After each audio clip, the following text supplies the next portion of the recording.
নারায়ণগঞ্জের রূপগঞ্জে গোলাকান্দাল ইউনিয়নে আদুরিয়া গ্রামে ইএম ব্রাদার্সের সিকিউরিটি গার্ডকে আটকে রেখে ডাকাতি। আমি ডিউটি করি, আমার একা কেন ধরে হয়েছে আমার সাবি দে সাবি দেবো, সাবি আমার গেলা ডেথ হয়, সাবি মালিকের কাছে এ আবার আমার কাছে মারাতে ডিউটি করা ডিউটি ভেঙে গেলাম, তো রহে জমি দেখে ন রহে জায়গা ন ঠিক আছে আমার সাইকেল তুমি দিয়া মূলা দিয়া ইয়া শিক্ষা লাগাইছিস আমার মার্জিন করছে কি লুটপাট করছে ওই ব্যাটারি নিয়েছে যন্ত্রপাতি নিচ্ছে।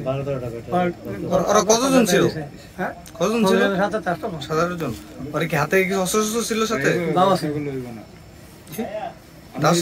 উদ্ধার করে জানি যে উনি আনুমানিক একটা ডাকাত দলের 8 থেকে 9 জন সদস্য উনি জিম্বি করে অস্ত্রের মুখে আমার সমস্ত মালামাল, গাড়ির ব্যাটারি, এক্সপায়ার পার্টস, রুলার, তারপরে স্পকেট, সব দামি দামি যন্ত্রাংশ এক্সকাভেটর। আপনারা সবাই জানেন এই গাড়ির মাল অনেক দামি মাল।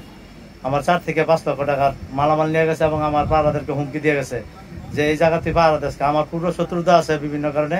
আমি সন্দেহ পোষণ করছি তাদের এই কার্যকলাপ তারাই কোনো না কোনো মাধ্যমে কোনো ব্যক্তির দ্বারা সংগঠিত চক্রবদ্ধ দিয়া আমাদের এই অকারেন্স ঘটাইছে, এটা আমি সন্দেহ করি।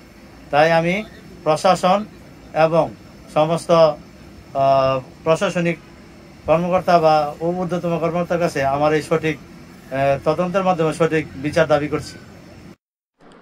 ঘটনাস্থল পরিদর্শন করতে আসে গোলাকান্দাল ইউনিয়নের সাবেক চেয়ারম্যান আব্দুল মতিন।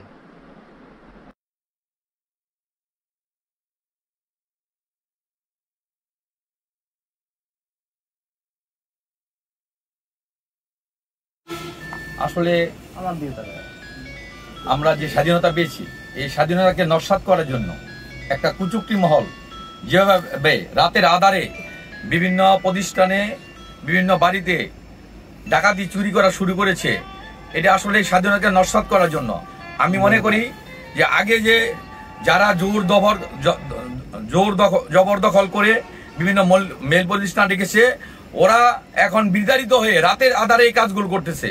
তাই আমি প্রশাসনের দৃষ্টি আকর্ষণ করছি, প্রশাসন যেন কঠোর হস্তে দমন করে। ঠিক।